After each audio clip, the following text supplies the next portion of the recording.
ಮೊದಲು ಮಾಧ್ಯಮದ ಮಿತ್ರರಿಗೆ ಮತ್ತು ಸಭೆಯಲ್ಲಿರುವ ಎಲ್ಲರಿಗೂ ನನ್ನ ಸಾಷ್ಟಾಂಗ ನಮಸ್ಕಾರಗಳು. Kabbalamma creations, ideal group films ಮತ್ತೆ ಹಲವು ಜನರು, ಯುವರಾಜು, ಶೀಲಾ ನಾಯ್ಡು, ರಾಘವೇಂದ್ರ ಪ್ರಸಾದ್, ವಿನಯ್ ಕುಮಾರ್, ಇನ್ನೊಂದಷ್ಟು ಜನ ಇದ್ದಾರೆ. ಎಲ್ಲ ಉತ್ಸಾಹಿ ಜನರು ಒಟ್ಟಿಗೆ ಸೇರಿ ಒಳ್ಳೆ ಸಿನಿಮಾ ಪ್ರಾರಂಭ ಮಾಡಿದ್ದಾರೆ. ಸಿನಿಮಾ RP ನಿರ್ದೇಶನ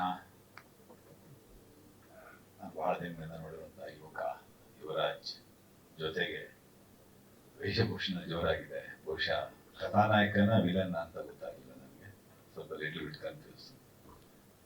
ಜೊತೆಗೆ ನಮ್ಮ ಹುಡುಗ ರಾಘವೇಂದ್ರ ಪ್ರಸಾದ್, ಏನು ಗೊತ್ತಿಲ್ಲ, GT ಮೇಲೆ ಬಂದ್ಬಿಡು ಅಂತ ಫೋನ್ ಮಾಡ್ದ. ಸೊ ಅವನ ಮೇಲಿನ ಗೌರವಕ್ಕೆ ಬಂದೆ. ಇಲ್ಲಿ ನೋಡಿದ್ರೆ ಬಹಳ ಒಂದು ದೊಡ್ಡ ಕಾರ್ಯಕ್ರಮ ಹಮ್ಮಿಕೊಂಡಿದ್ದಾರೆ. RP ಬಹಳ ಚೆನ್ನಾಗಿದೆ ಹೆಸರು. ಅದರ ಎಕ್ಸ್ಪ್ಲನೇಷನ್ ಏನು, ವ್ಯರ್ಥ ಏನು, ಸಿನಿಮಾ ನೋಡಿದಾಗ ಗೊತ್ತಾಗುತ್ತೆ. ಯಾಕೆಂದ್ರೆ ಹಲವು ವೈವಿಧ್ಯಗಳನ್ನ ಈ ಟೀಸರ್ ಅಲ್ಲಿ ನಮಗೆ ತೋರಿಸಿದ್ದಾರೆ ನಿರ್ದೇಶಕ ಮತ್ತು ನಟ ಯುವರಾಜ್ ಅವರು. ಚೆನ್ನಾಗಿ ಬರಲಿ ಸಿನಿಮಾ. ಹೊಸದಾಗಿ ಬಂದು ಬಂಡವಾಳ ಹಾಕ್ತಾ ಇರುವಂತಹ ನಿರ್ಮಾಪಕರಿಗೆ ಒಳ್ಳೆಯದಾಗಲಿ. ಕನ್ನಡ ಪ್ರೇಕ್ಷಕರು ಚಿತ್ರಮಂದಿರಕ್ಕೆ ಬಂದು ಸಿನಿಮಾ ನೋಡ್ಲಿ. ಮಳೆ ಚೆನ್ನಾಗಿ ಬರ್ತಾ ಇದೆ, ಶುಭ ಸೂಚನೆ. ನಿಮ್ಮ ಕಾರ್ಯಕ್ರಮ ಸ್ಟಾರ್ಟ್ ಆಗ್ತಾ ಇರೋದಕ್ಕೆ ಮಳೆ ಇದೆ. ನಾನು ಬೆಂಗಳೂರಿಗೆ ಬಂದಿದ್ದೆ ಇವತ್ತು ಈ ಕಾರ್ಯಕ್ರಮಕ್ಕೆ. ಇನ್ನೊಂದು ಪ್ರೆಸ್ ಮೀಟ್ ಇತ್ತು ಬೆಂಗಳೂರಿದ್ದು, ಅದು ಮುಗಿಸ್ಕೊಂಡು ಇಲ್ಲಿ ಬಂದೆ. ನಾನು ಬೆಳಗ್ಗೆ ಅಂತ ಕನ್ಫ್ಯೂಸ್ ಮಾಡ್ಕೊಂಡಿದ್ದೆ. ಬೆಳಗ್ಗೆ 11:30 ಇಡೀ ದಿನ ಹೋಗ್ಬಿಡುತ್ತಲ್ಲಪ್ಪ ಬೆಂಗಳೂರಿನಲ್ಲಿ ಅಂತ. ರಣ ಬಿಸಿಲು ನಾನು ತೋಟದ ಹತ್ರ. ಅಲ್ಲಿಂದ ಬಂದು 4 ಗಂಟೆಗೆ ಅದೊಂದು ಪ್ರೆಸ್ ಮೀಟ್ ಅಟೆಂಡ್ ಮಾಡಿ ಅಲ್ಲಿಂದ ಇಲ್ಲಿಗೆ ಬಂದಿದ್ದೆ. ನಾನು ಇಲ್ಲಿ ಲೇಟ್ ಆಗುತ್ತೋ ಅಂದರೆ ನಮ್ಮ ಮಾಧ್ಯಮದ ಮಿತ್ರರೆಲ್ಲ ಅಲ್ಲೇ ಇದ್ದರು, ಎಲ್ಲರೂ ಇಲ್ಲಿಗೆ ಬರ್ತಾ ಇದ್ರು. ನಾನು ಸ್ವಲ್ಪ ರಿಲ್ಯಾಕ್ಸ್ ಆದೆ.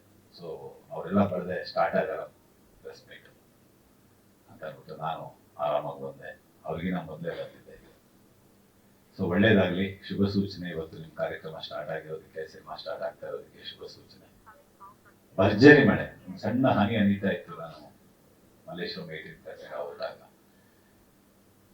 GT ಮಾಲ್ ಒಳಗೆ ಎಂಟರ್ ಆಗಿದ ತಕ್ಷಣ, ಕಾರ್ ಎಂಟರ್ ಆಗಿದ ತಕ್ಷಣ ಒಂಥರ ಮಳೆ ಹೇಗೆ ಜೋರ ಆಯ್ತು ಅಂತಂದ್ರೆ ಏನೂ ಕಾಣಿಸ್ಲೇ ಇಲ್ಲ.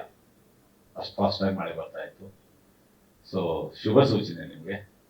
RP ಸಿನಿಮಾ ಇವತ್ತು ಪ್ರಾರಂಭ ಆಗಿದೆ.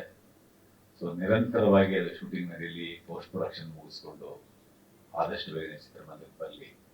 ನಿಮ್ಮೆಲ್ಲರ ಜೊತೆ ನಾನು ಕೂತು ಸಿನಿಮಾ ನೋಡುವಂಥ ದಿನ ಬರಲಿ ಅಂತ ಈ ಮೂಲಕ ಇಡೀ ಚಿತ್ರತಂಡಕ್ಕೆ ಹಾರೈಸ್ತಾ ನನ್ನ 2 ಮಾತುಗಳನ್ನ ಮಾತಾಡೋದಕ್ಕೆ ಅವಕಾಶ ಮಾಡಿಕೊಟ್ಟಂತ ಇಡೀ ತಂಡಕ್ಕೆ ನಮಸ್ಕರಿಸ್ತಾ ನನ್ನ ಮಾತು ಮುಗಿಸ್ತೀನಿ. ನಮಸ್ಕಾರ. ಧನ್ಯವಾದಗಳು ಸರ್, ಧನ್ಯವಾದಗಳು. ಹಾಗೆ ಕನ್ನಡ ಚಲನಚಿತ್ರ ನಿರ್ದೇಶಕರ ಸಂಘದ ಅಧ್ಯಕ್ಷರಾಗಿ